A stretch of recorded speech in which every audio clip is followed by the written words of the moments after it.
Welcome to Storm Tracker, your eye on the storm of your Carolina Hurricanes, and your home for the best insight and analysis to keep you totally informed on what's happening with the Canes. Whether it's the latest news on the ice or off the ice, we've got you covered. Now let's begin. Here's your host, Tom Ray.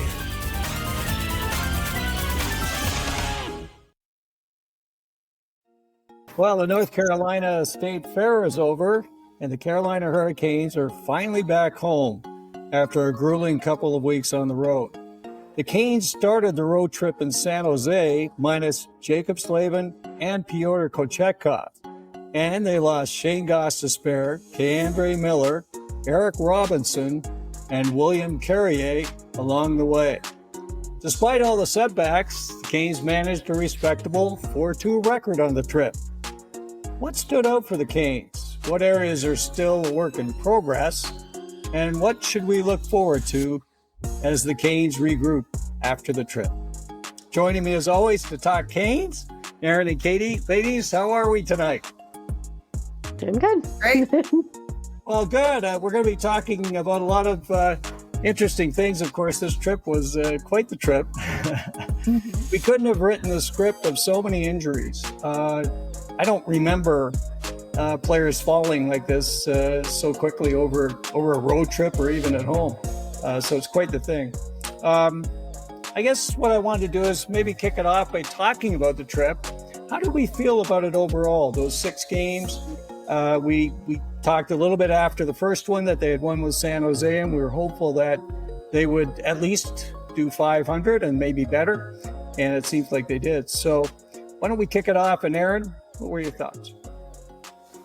Well, it was certainly an eventful road trip. A lot of good things happened. Alexander Nikishin got his first goal. You know, we had a couple of other fun moments, whether I know we're going to get to later, talking about some milestones and things that the Canes crossed on the way. But like you said, it was kind of overshadowed a little bit by the sheer number of injuries. And even before the trip started, realizing that, you know, Jacob Slavin was not going to be available. Pyotr Kochetkov was not going to be available. There were a lot of things that could have gone very wrong. I think a lot of us at the time, looking at the injuries as they began to mount up, we were thinking maybe, are they going to come back with a couple of wins in California? And maybe not all 3, because the Kings can be a handful at times. So I think that there was that sense that we didn't know for sure how this was going to go, especially because they did want to rotate Brandon Bussi in and, not rely on Frederik Andersen for the entire trip, even though there wasn't a back-to-back. But honestly, I think that for what they were facing and for what the circumstances were, the Canes wrote themselves a really positive story. People rose to the occasion. Bussi was fantastic. The young guys coming in made an impact in a positive way on the lineup. It's not what you want. And I thought that it was interesting that Rod Brindamore's comment after it was all said and done was looking at the number of kids on the defense and so on. It's not sustainable. You can't expect to keep winning at this pace with everything that's going on. But all things considered, under the circumstances, even if it didn't always look like Canes hockey, the fact that they managed the win rate that they did was very good. And of the 2 losses, I think Sebastian Aho put it best. He repeated it today after the practice. They were right in the game against Dallas. They were in that one till the end. The only loss that was really significant in terms of they weren't really in it was the loss against Vegas. That's pretty impressive when you look at everything that was going on. So I think it's a very positive thing. Yeah, and that for sure, the Dallas game, I think 2 goals were kind of, as they call, friendly fire. So it was a tough one. Particularly that one by Ehlers was a bit of a backbreaker, and it was tough. But the game that really caught my attention, of course, was the game against Colorado, which was just a barn burner. That was some kind of hockey game. Oh, my goodness. And I'm sure, Katie, you were just all over that. So with that, I'll lead into what your thoughts were on this trip as well. I thought they had a great trip. I'm perhaps going to take it a little bit more with a grain of salt. It's technically a 4-2-0 trip, but 2 of those wins came either in overtime or a shootout. So a lot of the games were close, not just the games that they lost, but the games that they won as well were very close. But kudos to the Canes for sticking with it and being determined and eking out those wins, because those points are going to be important as the team goes along, and the fact that they've got them banked now and they can build off of that as they move forward. I also thought that there was, out of necessity and both out of choice, some tinkering that Brenda Moore did, some for the good, some perhaps not as effective as we would have liked it to be, but I think it gave the team a lot of information moving forward, and they'll be stronger for it as those forward lines start to gel, as the defense gets more experience playing together, especially with the new absences that have emerged as they mix and match and try to find the right balance. I think it's going to make them stronger in the long run, having to face a little bit of adversity. I would not call this a lot of adversity just yet, but a little bit of adversity to get to a point where they can become really dominant moving forward. Yeah, and one of the stories, of course, was the goaltending.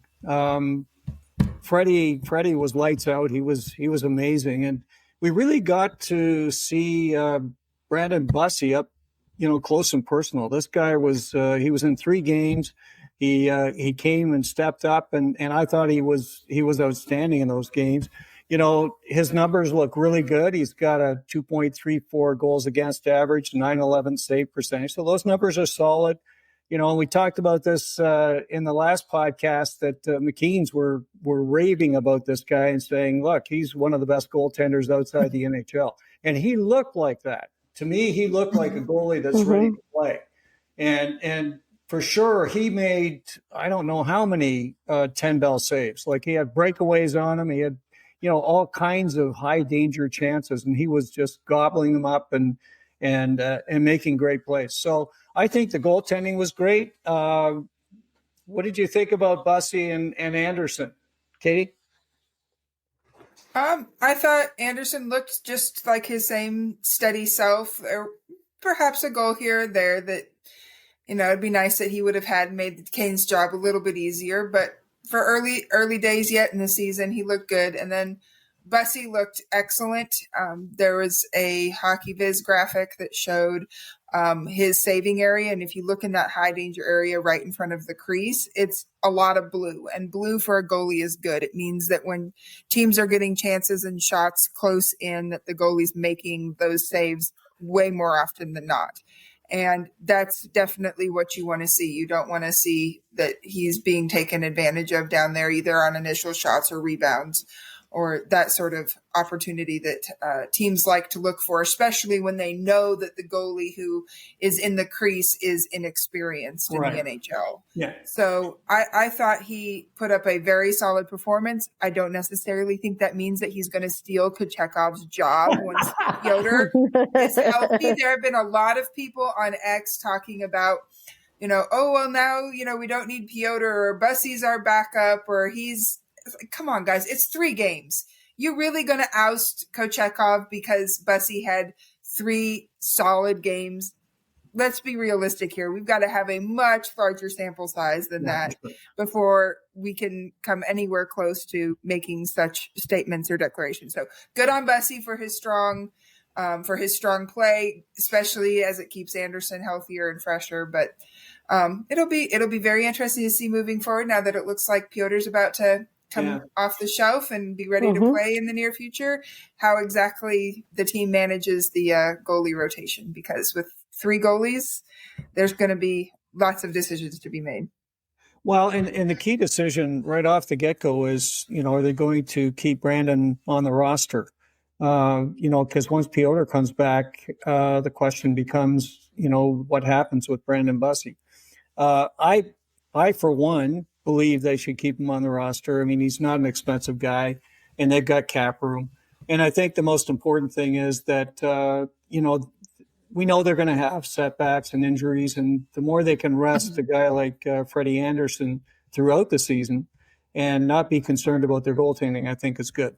Bussi, to me, looks like he's a tremendous third goaltender, and he may be a guy that gets more playing time depending on how he does. So not a bad situation at all.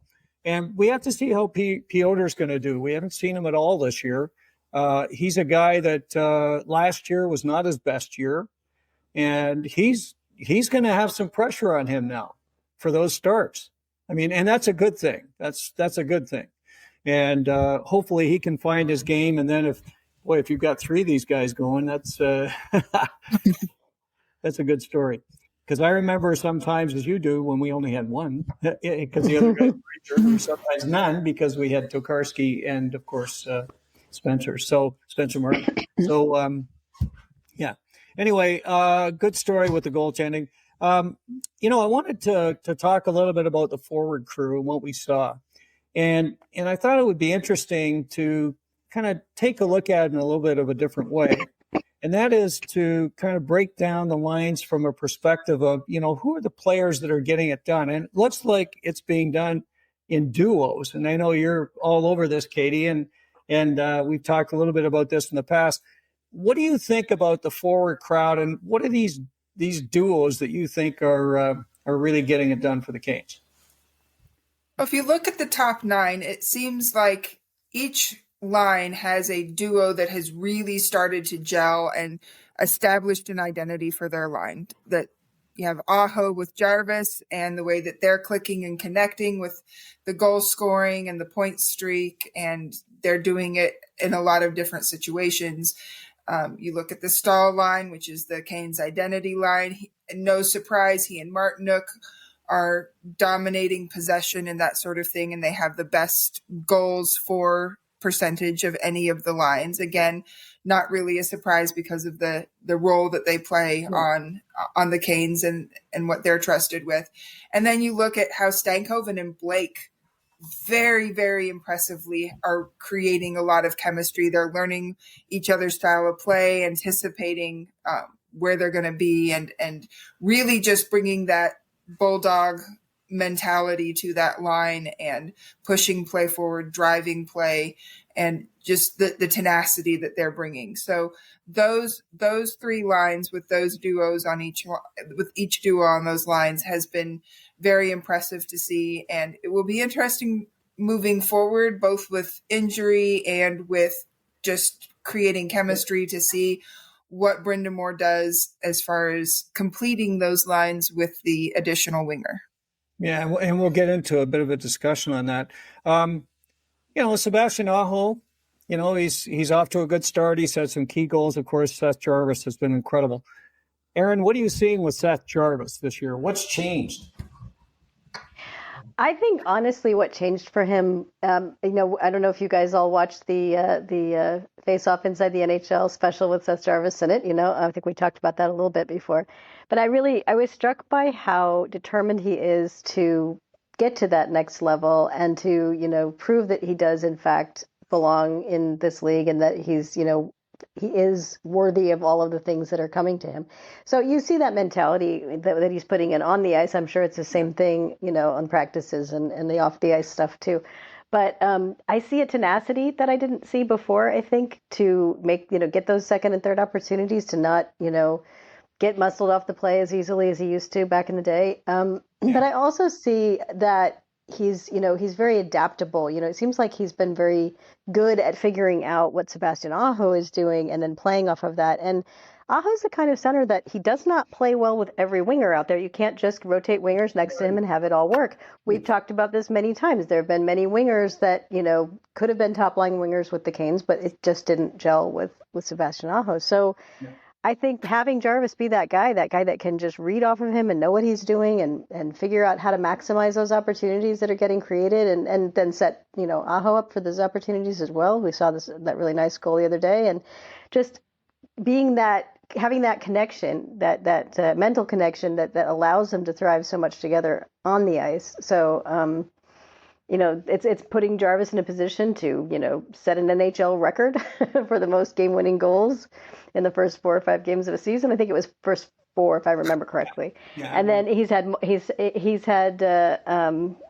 think he's had 7 goals so far on the season. He's got 7 goals, and he's tied for 4th in the league right now. Yep. So, this is what we want to see from Jarvis. We all wanted to see a big year from him. He's going to be so key to the team's success.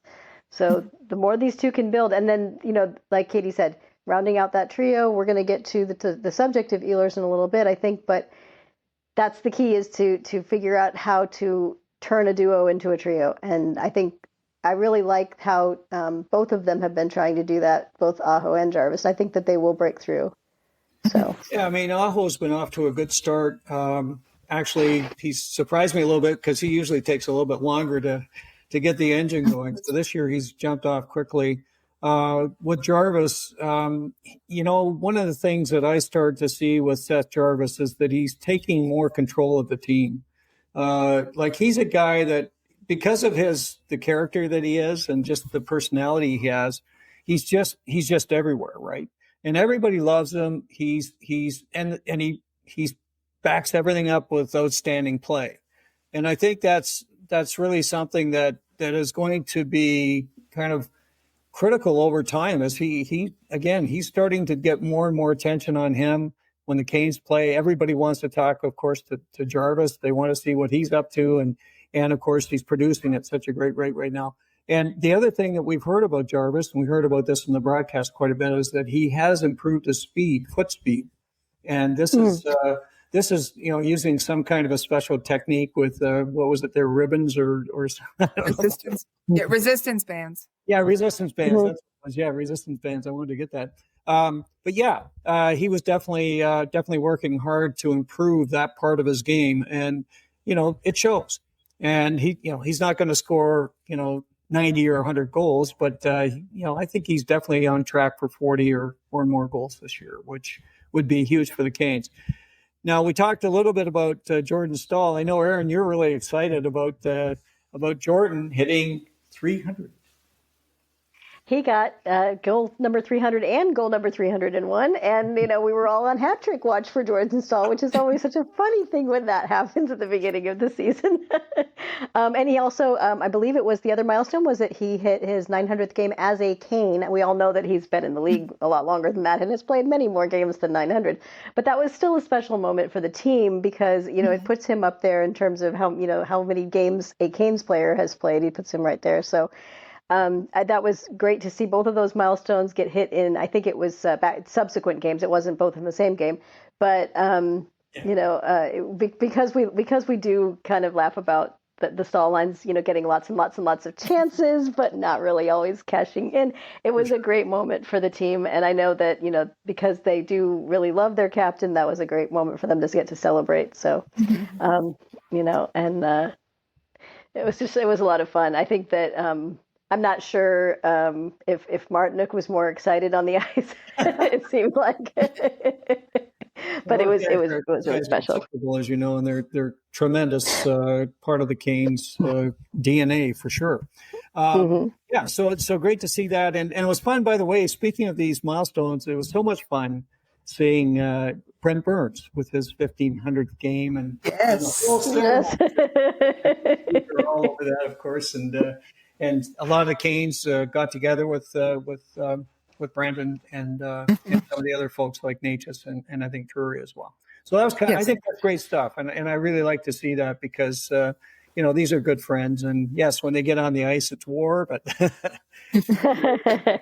be friends. One final thing on the duos. The Stankoven Blake thing, we did hear something interesting, and I think it is a part of why it's starting to work for them, is that they're becoming very, very close friends.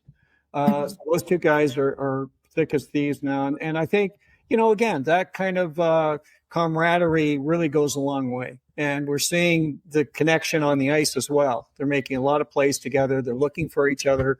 You see it more and more all the time. And I think that's going to be great. And both of these guys are going to grow together. And, they'll have their bumps in the road for sure. But that's exciting.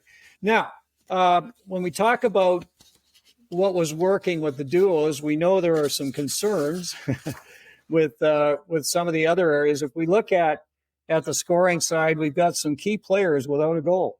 Nikolai Ehlers has not scored, and Andrei Svechnikov, his story is even bleaker than that.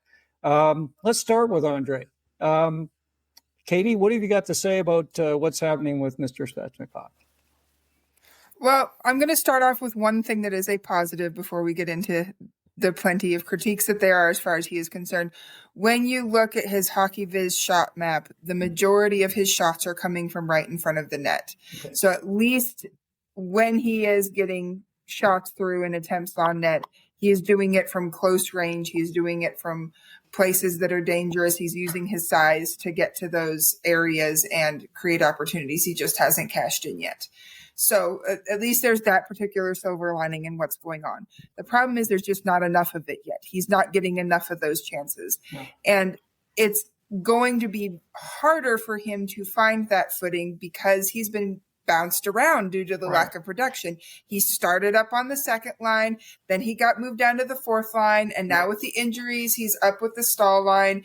And so each place he has to figure out his line mates. He has to get reacquainted with them. He has to figure out where he's going to be.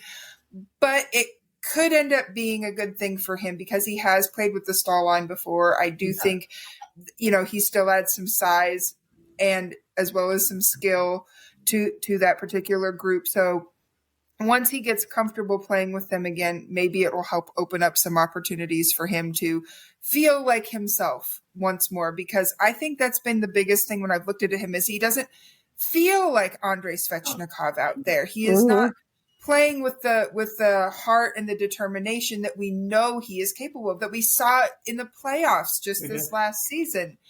And so I want Svech to find his heart again. I want him to find that raison d'etre of his hockey game, of his reason for being who he is and providing that to the team, because he is so unique that the Canes are lacking size for their skilled forwards. He is the one who can fill that particular role. And until he finds his stride, it's just a big gap right now in their offensive production. Aaron? I would agree with that. And I think that there's a lot going on with Andrei Svechnikov. Some people have been pointing out on X that his slump in production to a certain extent goes back into last year and possibly even further than that, especially at 5-on-5. His 5-on-5 goal production, I believe, I would like to credit the account, but all of a sudden I can't remember which account brought this up. But he had 8 5-on-5 goals dating back to March of 2024. So we're talking 100, his last 100 games. He's only had 8 5-on-5 goals. So that's not the kind of production. Now, obviously, he's still scored a lot because he's put up a lot of points. He's still done a lot on the power play. He's still done a lot, in other circumstances, 3-on-3 overtime, that kind of thing. He's putting up a lot of assists. So his desire to pass the puck is very strong. We know that, unfortunately. But he's just not had the 5-on-5 production that he has needed. But when I look at that, though, when I break that down and look at that, you guys know that I'm a big believer in how time on ice really impacts production. Yeah. And I was looking back through some of that, and Svechnikov has played almost all of his career with the Canes as a second line winger. Yeah. He gets second line minutes. Yeah. So when you really break down his production, though, he's producing for most of his seasons, I believe 4 of the 7 seasons, at or above a 70-point pace. Injuries have cut those points short, but he's producing at that pace most of those seasons. There are 3 exceptions. His rookie season, he did not produce at a 70-point pace. Everyone would be talking about that. The COVID-shortened 56-game season, he had fallen off right before the season ended. I think he would have probably come back up because they usually do, but he was a little shy of that point pace. And then last season he was only on a 54, I believe, point pace, 54 or 55. I can't remember now, but it was one of those. So he wasn't getting, even with the minutes he was getting and even with the time he was getting, he wasn't getting there. But I also think, gosh, we've been expecting, we're used to Svech that produces at a first line winger pace while playing on the second line. So that's been kind of the Canes have benefited from that. And last year he actually produced more like what you would expect from a second line winger.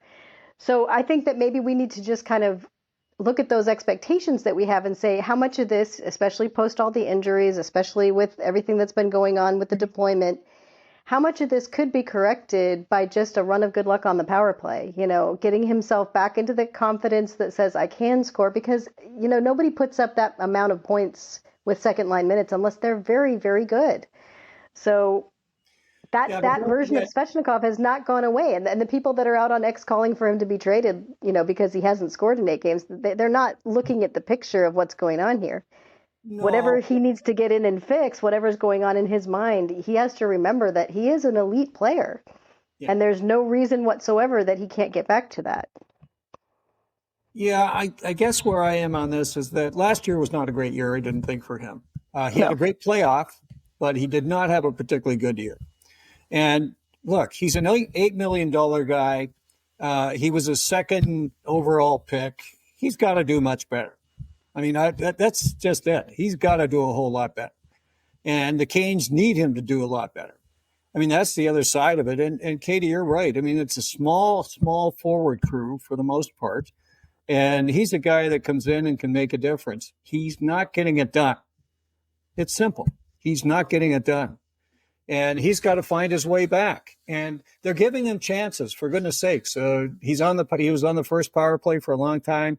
He was put on the second line for a while. Now he's with the dads, and they really helped him last year. Like, he struggled. He went with them. They kind of got him back on his game.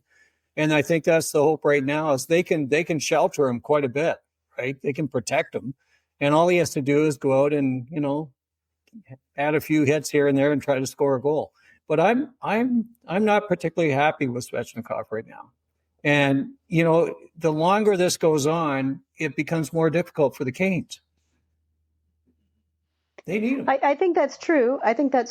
But the one thing that I would say is that, listening to Rod in the post game this morning, or post practice this morning, he was talking about, that this is really just, that Svechnikov does care a little too much at times when he's going through these kinds of things. And, that's when they start talking about they're gripping their stick too tightly. They're trying to make everything happen. They're frustrated, and the more frustration builds, the harder it is.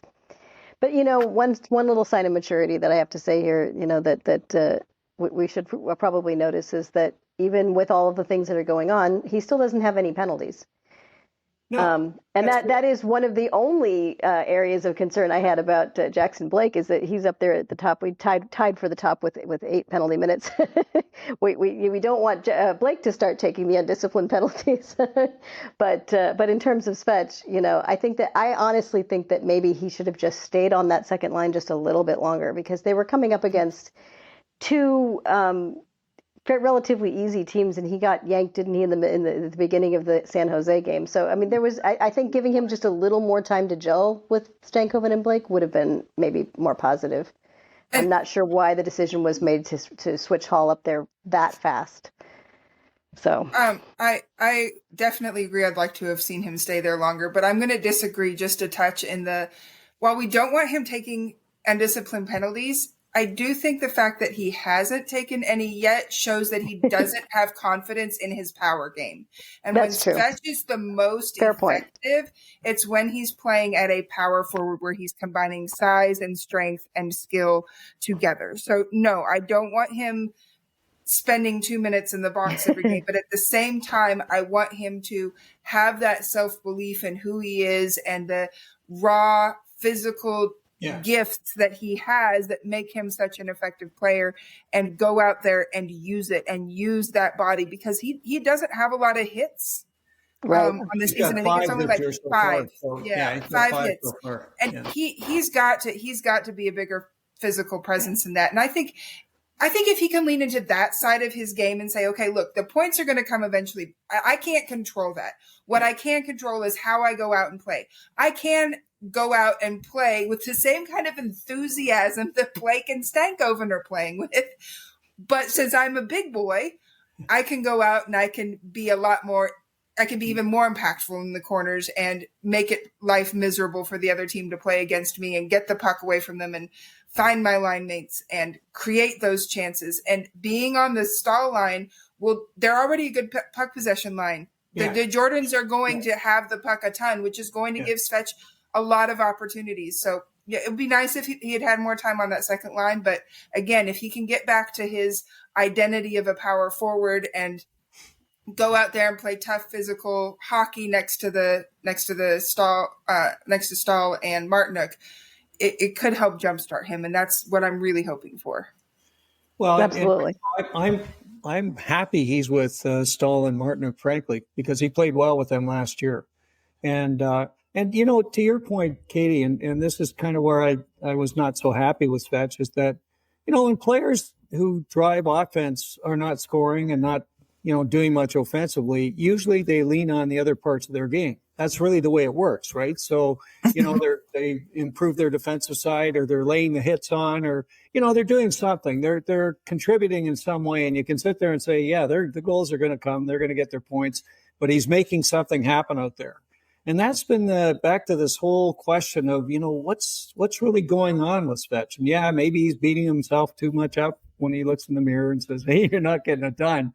But ultimately, he's got to start to do that. And he can. I mean, we don't know of a physical injury of any kind. I haven't heard of anything. So, the only person that's kind of holding himself back is him. So we need him to start to get out there, get in the game, get his face into it, start making things happen, and ultimately successful follow.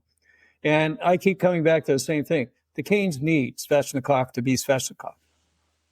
I mean, absolutely. We looked at last year in the playoffs, you heard the announcers, and they were just going crazy. They were just, saying this is the power forward, that you really want on your team, and he's on the Canes, and we've been waiting for him to do this kind of thing. And he just was dominant at times. And how do you go from being so dominant to struggling like this? And I actually expected him to come out this year, out of the gate and just continue on. That's why. Well, one thing I think that people have discussed is that, he actually had a very good training camp in preseason. He was looking great. And then he took that really awful hit, in the last game against Nashville. And some people have pointed that. I don't think there's a physical injury, because I don't think they would be letting him play, especially since that was before all the other injuries happened. So they could have, sat him out if he needed to sit out. But just because it wasn't a physical injury doesn't mean that it didn't kind of, give him a little bit of that mental setback of, maybe I should be reining things in a little bit more. I don't want to end up with another injury. I don't want to end up sidelined again at an important moment, and I mean, I know from people who've suffered those injuries before that getting over the fear of a relapse or a subsequent injury is very difficult. So it could be that that's in his head. So I think you're onto something, because, he did have that really serious injury. It took him quite a while to come back from it. And maybe it's lingering in his head, like who knows, right? And you're right. These guys, sometimes they're not the same when they come back after these injuries. So we just have to wait and see. I hope there isn't something else, like personal or otherwise, that's underneath all this. I hope that he's fine in that regard, and he'll find his way through it. For sure. It's only 8 games, and that's not a season by any stretch of the imagination. Now, the other guy that's kind of getting tight with his hands on the stick and will continue to do so, and probably more so in the coming days, of course, is Nikolai Ehlers. One of the things you would have hoped is that he would have got a goal quickly and get that off his back and be able to, the monkey off his back and be able to go forward. But not the case. And I still am waiting for him to be a little bit more dominant. I saw him do some things with Winnipeg that seemed to really, they were incredibly impressive at the time, and I haven't seen so much of that with the Canes. What are your thoughts on that, Katie? I think it's just a matter of time. Coming to a new team, you just need to be able to adjust to get to know not only your line mates, but all of your teammates and the systems and how they're played. I think we should start to see it pick up a little bit more. I remember a couple of seasons ago when they were talking about Jonathan Drouin having joined the Avs. And after the first 10 games, everyone was ready to ship him off. He's done. He's no good. Get him out of here. Just nonstop talk about that. And it was about game 12 or so where it's like it all clicked. It all made sense. And he took off and had a fantastic season 2 seasons ago.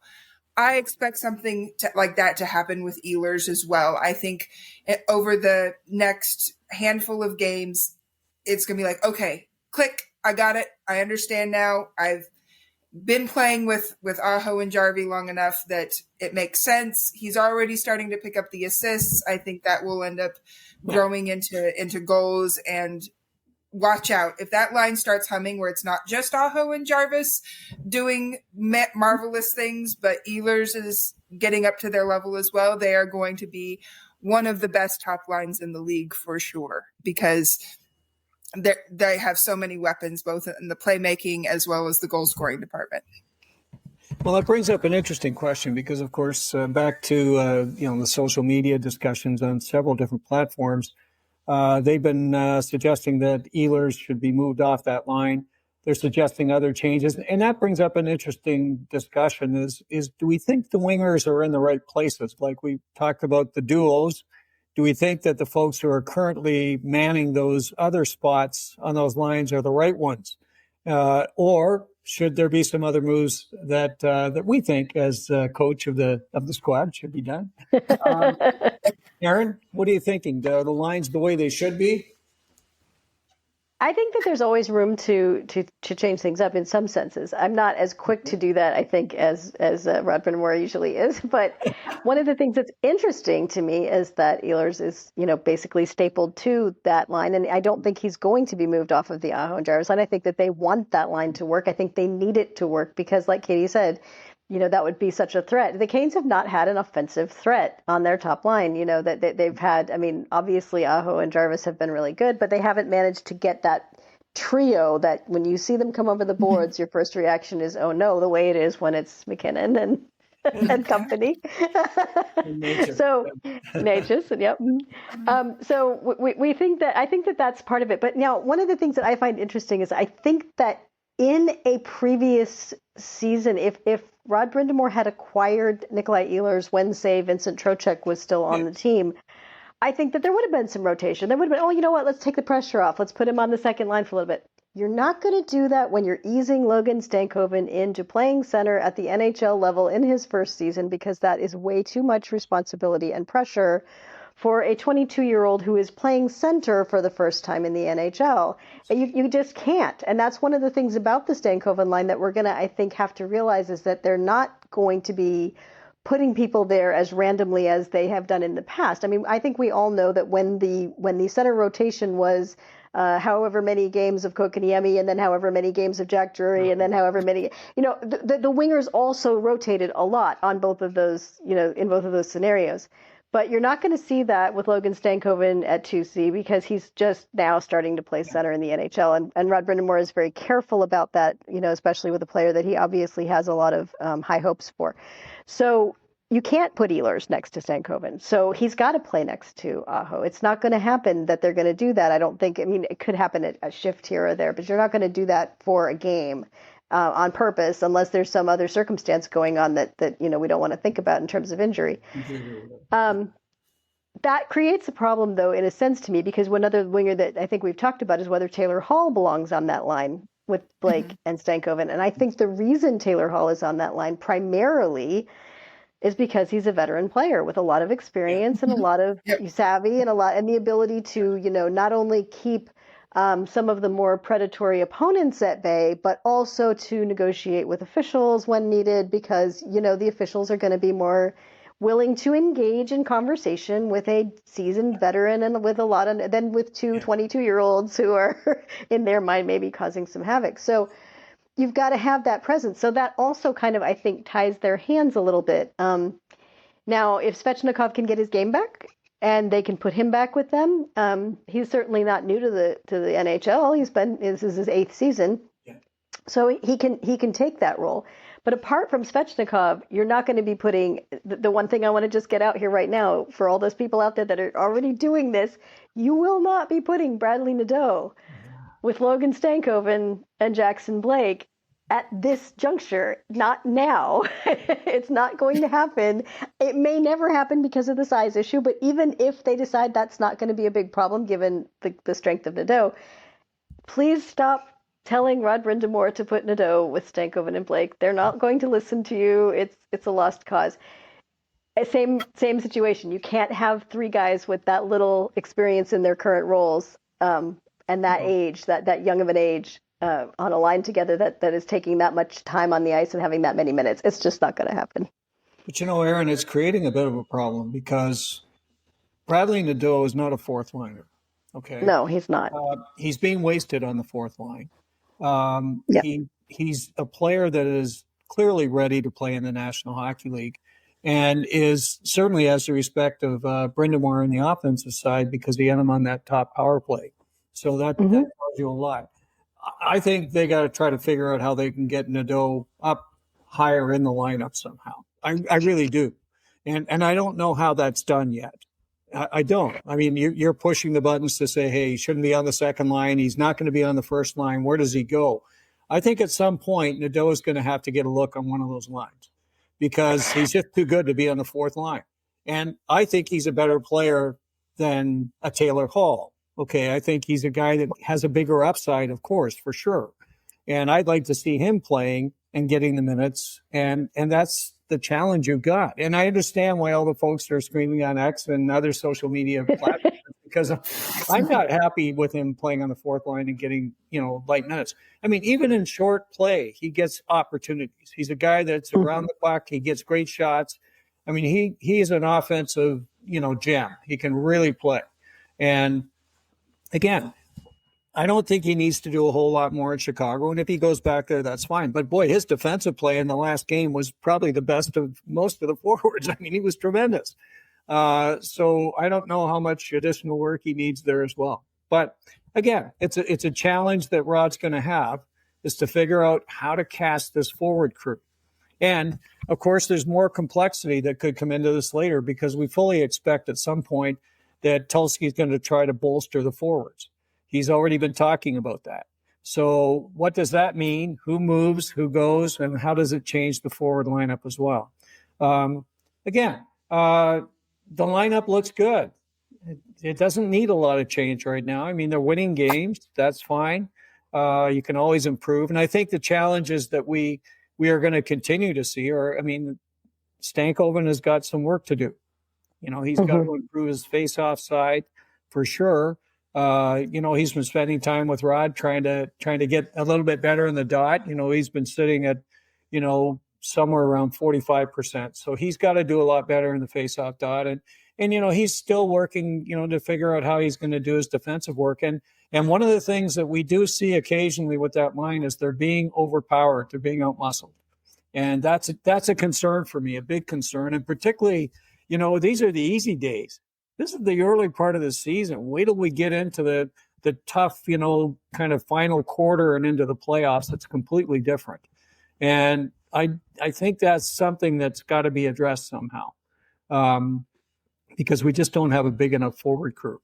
If you talk about our, 5 of the top 6 forwards aren't big guys, right? So this is something that's going to have to be addressed. But anyway, some concerns up there. We'll see how it plays out. I don't see Rod making any changes. He's not going to move anybody around right now. I don't see that at all. Not at the moment, no. No. And so, for those of us who would like to be armchair coaches or GMs or whatever, I don't think we'll have a chance to do much. Now, if we want to take this a step further, of course, one of the areas that has been incredibly painful has been the power play. And it's just woeful. We've gone through stretches where the power play hasn't been very good, but I don't think we've gone through a stretch where it's been this bad. So they're 2 for 29. So that's a massive 6.9% success rate so far. I don't know what the leader is. It's probably somewhere around 35% or something. It usually is. So, that it's a little bit of a gap between them and the top of the league. So a little bit of work to do. Now, they've been missing the ghost, Gostisbehere, of course. We hope he's coming back soon. But what are we seeing with the power play in general? Katie? I think there's a lot of indecisiveness that happens on the power play. I think it's very much keeping too much to the perimeter.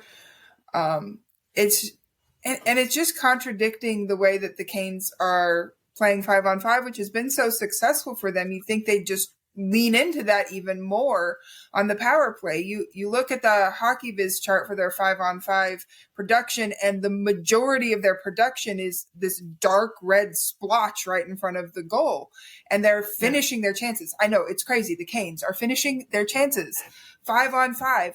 Why is this not translating their highest skilled players that are creating all this 5-on-5 when they have more space and more opportunities to take advantage of defenses?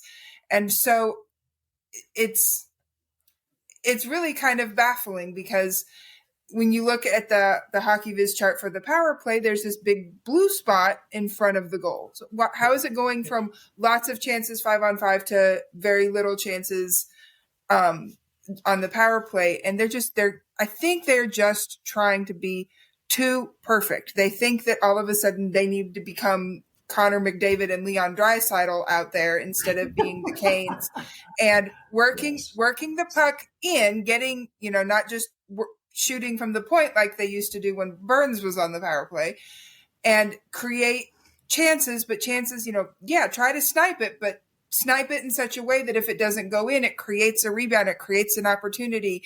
Get the guys like Blake, or what should be Svechnikov's role as the power forward, in there, battling for loose pucks and either getting them back out to the other players for additional chances, or banging home the rebounds if that opportunity is available.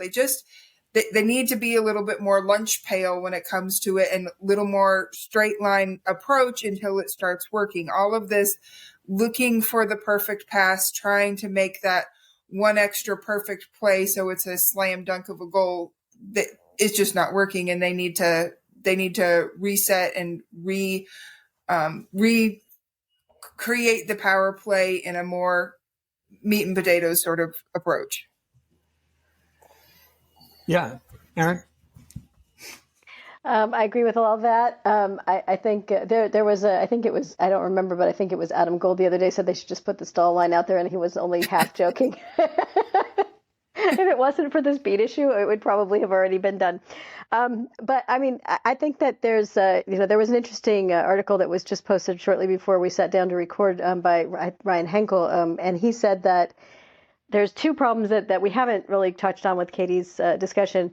One is that they're only winning about 44% of their power play faceoffs, and that is not good. You have to win power play faceoffs, especially since the other problem is that they're not very good right now. After a good first two games at home, they have not been good at entering the zone if they lose possession. It has been very hard. It's been a battle they can't seem to get through, and that may be part of where that size issue comes into play. You have a lot of skilled forwards, but they're very small for the most part. It is hard to get through four large penalty killers on the other team if your skill guys are on the smaller side. It's just going to be that way. The first unit has had more trouble than the second unit, which is interesting because, there's small players on both. But the other thing is that even though the Canes have not suffered the indignity of a shorthanded goal against yet, they are close to the bottom in terms of giving up shorthanded chances. I think Henkel said that they were in the same rank as right near the Calgary Flames, and we all know the Flames haven't been doing well. So you don't want to be giving up those shorthanded chances, and you don't want to be losing those faceoffs, because then you can't get back in the zone. That's definitely limiting their ability to do the one thing they really, really need to do that they're not doing, which is to get in front of the net. They need to get in front of the goaltender. They need somebody who's there, the net front guy, to screen the goaltender, to, like Katie said, pounce on those rebounds. And that's where I look at even the ideal units with Ghost of Spear back and Ghost of Spear is Halloween. Anyway, with Shane Ghost of Spear, he is coming back. I believe that they're not positive that he's going to play tomorrow, but it will be either tomorrow or the next game. So that's actually really good news. Mm-hmm. But having Ghost back on the power play is going to mean that they're going to have some of those problems go away. He is better at, getting those zone entries. He's better at helping to prevent the breakaways, so I think that's going to help with the first unit a lot. So it's the defensive issues have definitely impacted the power play. They just have, and not having the personnel. I think that when Rod was talking about it in his postgame today, he did say that, having different players out there all the time has been difficult because he feels like they can't even get to what they want to do. But my question, though, was looking at the players that he wants out there, even, who is the net front? Who is the net front, and how do they get that net front? Even if they're rotating off, which they usually do, you don't want a static power play. You don't want people in fixed positions. But somebody has to have that job that you're not standing from a distance sniping beautiful goals. You're just there to muck around, like Katie said. You've got to be the person. We had Stefan Nason in that role a couple seasons ago. There have been other players who have taken that role. So somebody has to be willing to get in there and do that, and they just need to figure that out. I think once they figure that out, a lot of other pieces will fall into place. Well, I think you're right, and a couple of things that I see is that, we used to have lots of shots from the blue line. Of course, Brent Burns, if he was out there, he'd just wail away like crazy, right? We don't get as many, and that's something that I'm finding generally, and certainly on the power play. The difficulty getting into the zone, of course, we've had that since Martinook just left. And, he was tremendous at that. And it's interesting that Logan Stankoven seems to be pretty good. You said that the second group is getting in a lot. Mm-hmm. They're getting in easier. Mm-hmm. But I think there was an expectation that Nikolai Ehlers would help with that, because he's a guy that, has had success in the past in winding up in the zone and getting into the offensive zone quite nicely. Just hasn't been able to get that done. But if you look at the idea of a power play, successful power play usually has one of two things or both. And one of them is that they do have those big guys in front and are able to deflect pucks. Like, a lot of deflections are the way you score these goals. Mm-hmm. And so you've got your point guys firing away, and there's deflections in front. The other thing is, and we've talked about this repeatedly, is having somebody on the flanks that can really fire the puck. Okay, and Aho can and does on occasion, but he doesn't get free enough. Jarvis is not that guy. He gets some that way, but that's not really what his forte is, I don't think. So you've got a situation where you really don't have that fear factor, right? Like, if Ovechkin's out there, or, you've got what used to be Stamkos and other guys that used to just wail away and they put fear into you. The Canes have not had that for an extended period. And we all kind of hoped a guy like maybe Svechnikov could be somebody like that, a big guy that could fire the puck or whatever, but it's just not happened. So again, I think that's an item that they're missing. And these, it's getting tougher to score goals like that. These goalies are so good. They're big, they're good. You don't just get an easy goal. It's usually a greasy goal. It's deflected off somebody, or it's like the other night, it goes off a guy like Riley and into your net, and who knows, right? So I think they've got to solve some of this. The makeup of the power play right now, I think, is a bit of a concern.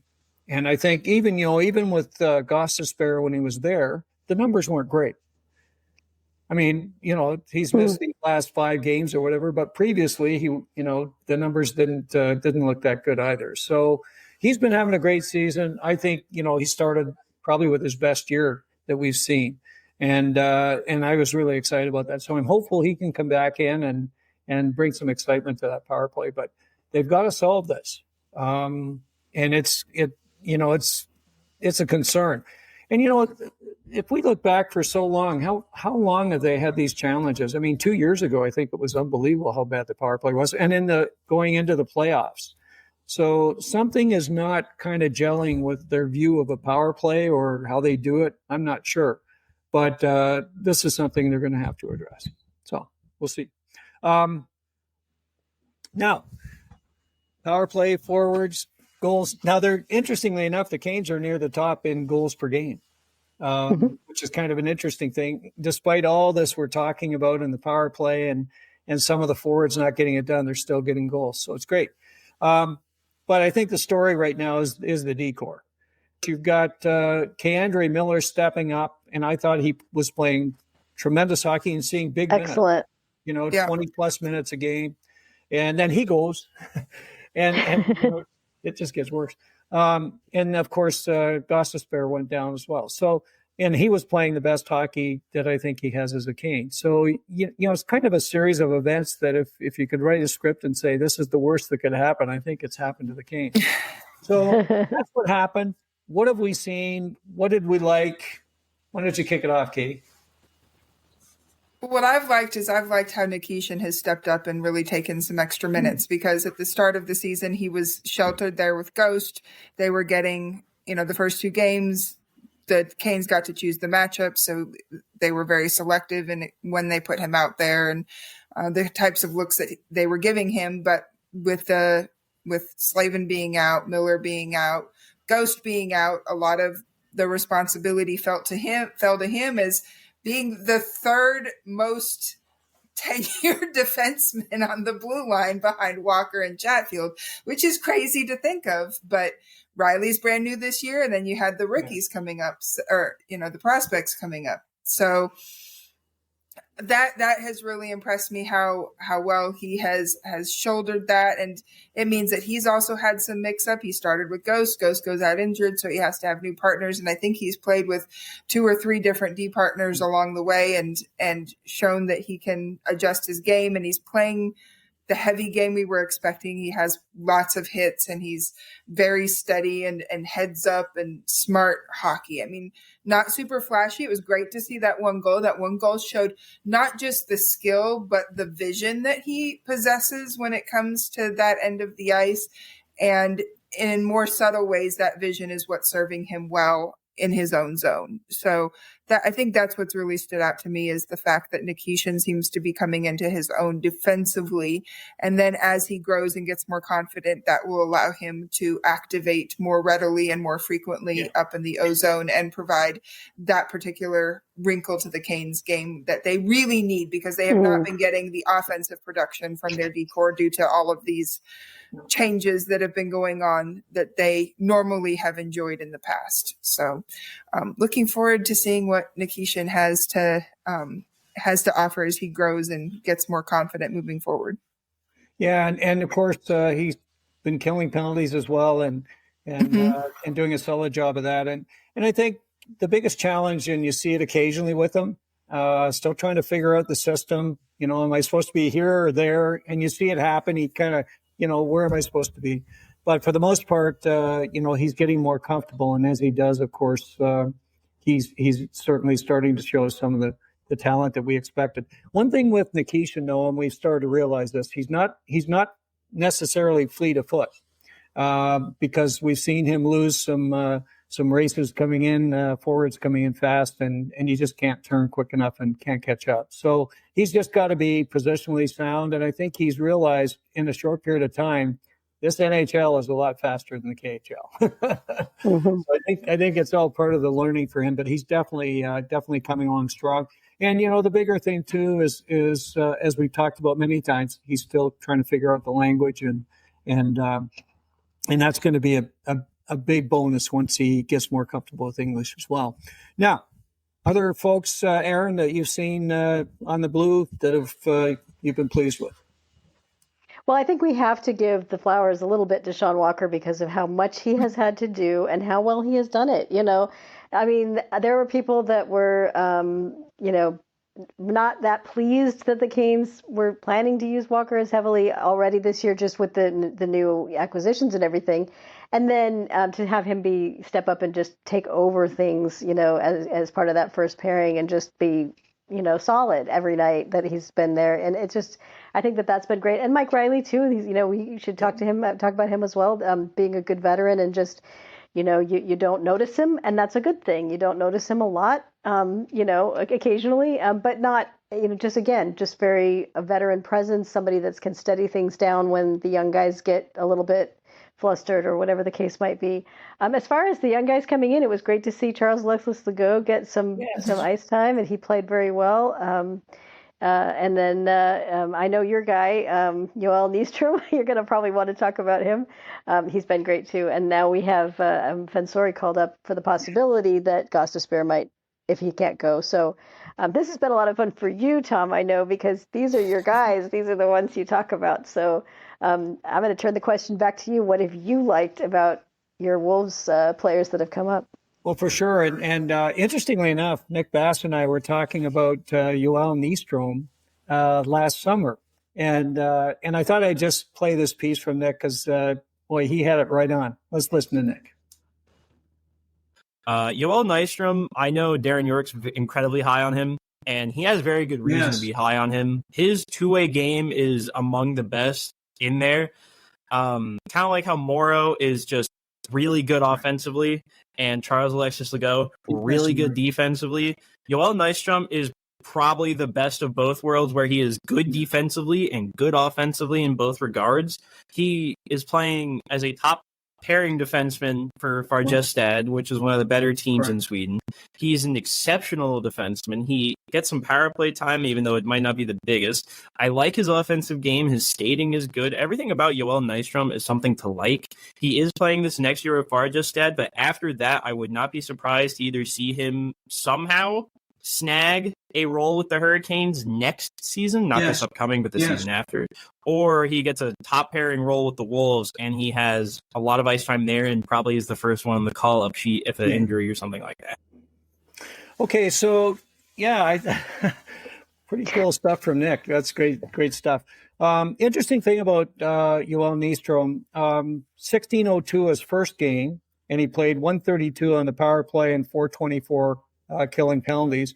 And then 1757 his last game, and that was more time on ice than both Legault and Riley. In fact, almost double what Charles Alexis Legault got. So I knew that, with the way things were going, I fully expected Legault would head back to Chicago.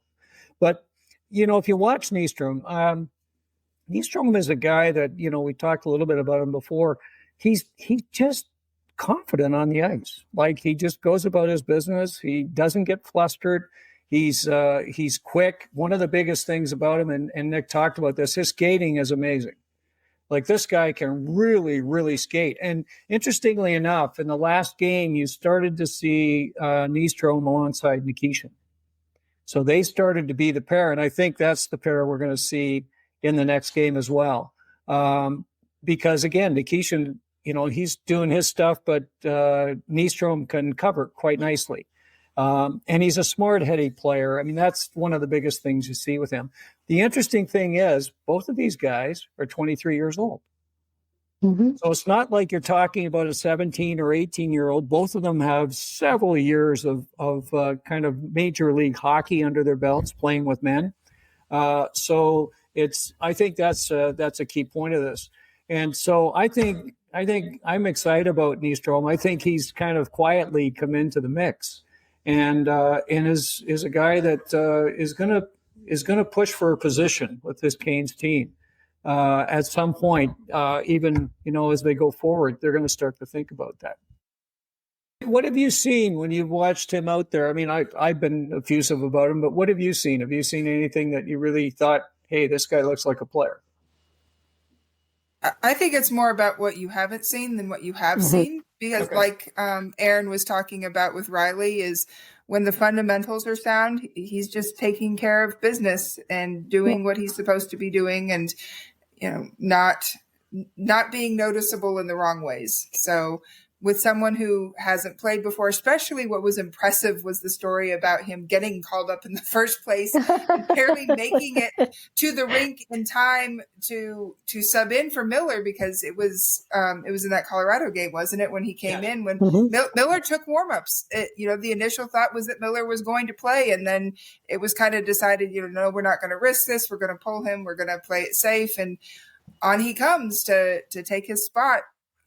Having barely arrived from the airport. I don't think he even got a chance to stretch. I think they said he didn't even stretch. He got to the rink, got in his gear, and it was time for the game to start. So, major props and kudos to him for that, and just coming in and holding down the fort the way that the Canes needed him to do so, especially considering what a marathon that game was, because it was back and forth. It was a heavy game, especially because so. the Canes got out to that lead, and then they were under the gun the entire rest of the game. And, Nystrom helped make sure that they weren't going to be completely overwhelmed, and help them get to that overtime where they could secure that second point. So, yeah, good. Kudos to him. Well done. I'll be especially if Ghost comes back, I'll be interested to see how they use him and trust him moving forward. But it's definitely a good couple games to build on. Yeah, and a right shot guy. Now, interesting, both he and Charles Alexis Legault, one of the benefits that they have right now, of course, these guys are running the same system. So Cam Abbott's got these guys, ready to go. And I'm sure when when the call comes down to Abbott from Tulsky and whoever else is talking to him saying, okay, who should we be bringing up? These guys they're being schooled the right way. So I think it's great. And to take that to the next level, the guy that we also talked about, Dominic Fensori, he's off the charts right now, this guy. He's got 7 points in his first 4 games. He's terrible. We've seen Dom, exhibition games. We've seen him for a few games last year. What did we see when we saw him? Well, I think he's a very smooth skater. That jumps off the page at you. When you see how fluid he is on the ice. He just makes skating look easy. He doesn't make it. There are skaters that remind you that ice is slippery, and there are skaters that don't. And he does not. He's a very smooth skater, and I think he's very fast too. I don't know. I haven't looked at his edge stats, but he seems like he's quite fast. So those are the kind of qualities you want from a somebody. And then he seems to have a very good hockey IQ as well. He seemed like he knows where to be and how to get there, and does his job very well in terms of figuring out, what's going on and what he needs to do. So those are the qualities you want to see in a young defenseman for sure. Yeah, I mean, one of the things with Dom, of course, he came out of Boston University. He was a Hobey Baker nominee 2 years in a row. He was a Hockey East All-Star. He was a whole bunch of things. He was just a tremendous player in college. And I think one of the things he's had to learn is, as a smaller player, how do you, it's quickness, it's leverage, it's, there's a lot of different things they have to do to be solid in the defensive zone. And that's something he really worked hard on. And in fact, he was doing a lot of penalty kill work as well. Of course, he's known for his power play, but also doing some serious penalty kill work alongside his partner last year, who was Charles Alexis Legault. So I hope he gets in. I'm a huge fan of Dom's. I think he's a tremendous player. And one thing that if Ghost can't go, Dom is a tremendous power play quarterback. He's magic back there. So, I would like hopefully see him and his buddy Bradley Nadeau. So yeah, lots coming out of Chicago, and it's interesting. The other day in the podcast with Andrew Rinaldi, of course, we talked a lot about Dom, and also, of course, Yoel Nystrom, because he hadn't been called up yet. He was just getting called up, so he had been playing some games with Chicago. The Canes are loaded on the blue with prospects. I mean, if you think about it, they're bringing in players that can play. So this is exciting. At some point, we'll have the full defense back. That'll be kind of interesting. Something we don't really. We look forward to it. So yeah, for sure. So it's been kind of an interesting run. The goaltending's been great. Some challenges up front we got to work on. And of course, the defensive concerns because of injury, but they're hanging in there. And boy, now we have to look ahead and see what the future holds. So as we kind of wrap up the discussion, I thought maybe we just take a look at what's in store for us and how we think things are going to go in the coming days. Maybe you could kick it off, Aaron. Well, I think that, right first up, I believe they have Vegas. And, after that game that they didn't do so well, and I think that there's going to be some desire to, turn the tables on the Golden Knights and maybe get the win out of this one. It is a hard task. Brendan Moore mentioned Eichel and Marner being big threats, and that they're going to have to try to shut them down. And that is where having a core of inexperienced defensemen can be a little bit more tricky. But on home ice, I never count the Canes out. I don't think that that's something that we want to do. They have 2 home games, I believe, and then a couple of quick road trip games, and then a couple more at home. So they're going to have 4 of their next 6 at home. And I think that that's going to be a big indication as the injured guys start to come back into of how they really are doing. One thing that, Katie brought up the Colorado game and how, they got off to such a strong start and then it got chiseled away. One thing that somebody mentioned, and again, I just don't have it in front of me, but the Canes have been scoring very well in first periods this season so far, which is a little unusual for them. That's not usually their best, scoring. They oftentimes play to a standstill in the first and then they start scoring. But it has been falling apart more in second and thirds, and the second periods have been particularly difficult for them. So I think that that's going to be something to watch for, is, being able to play that full 60 and continue to get chances and continue to score. I know a lot of that is probably the artifact of not having their defensive core, not having their guys.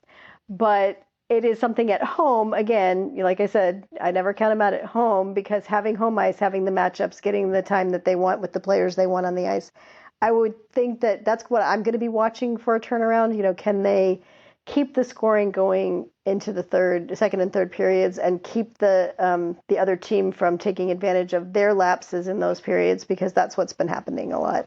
Yeah. Katie? I think what I really want to see is, I just want to see the Canes take care of business against the teams that they need to just go ahead and put away.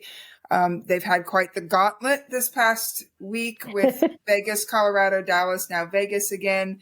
Once they get into that, past this Vegas game, there are a few more teams that have been struggling, and I hope that the Canes really come out and, like Aaron said, play the full 60, but not just play the full 60 to a 1-goal game, 1-goal lead. I want them to play where they really, truly dominate from the beginning of the game to the end of the game, against the competition that they should be beating like that. If they are really a top team, they don't need to play with their food. They just need to go in, do their thing, use that as an opportunity to get the power play rolling and build, so that they are stronger when they do have to face those high-end teams once again. So I think that's what I'm looking forward to over the next stretch, is just seeing how the Canes are able to refine their game now that they're home, and once they have a few more you don't want to take them for granted. They're easier opponents, but they're still an NHL hockey team. So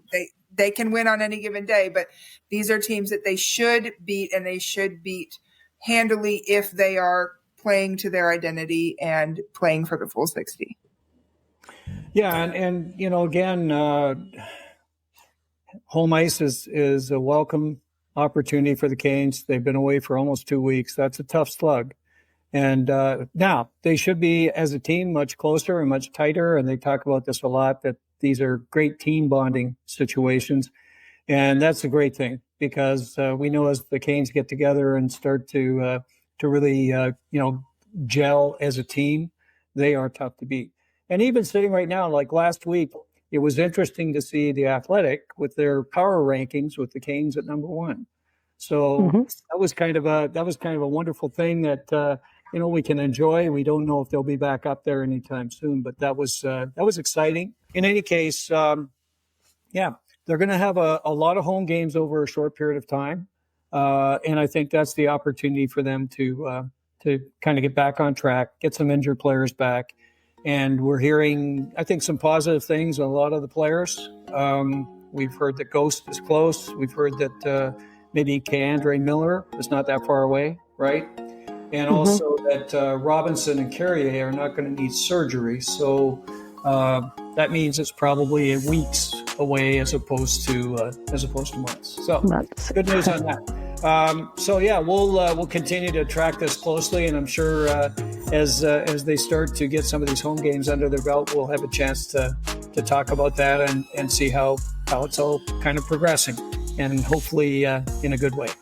In any case, for those of you who've been watching or listening, as always, we're delighted that you spent time with us. If you like this episode, please press the like button.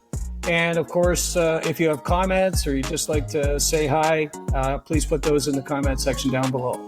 And if you'd like to be alerted of future episodes of Storm Tracker, please press the subscribe button and the bell, and we'll let you know just as soon as they're available. Thanks again for joining us today, and we'll look forward to getting together with you real soon right here on Storm Tracker.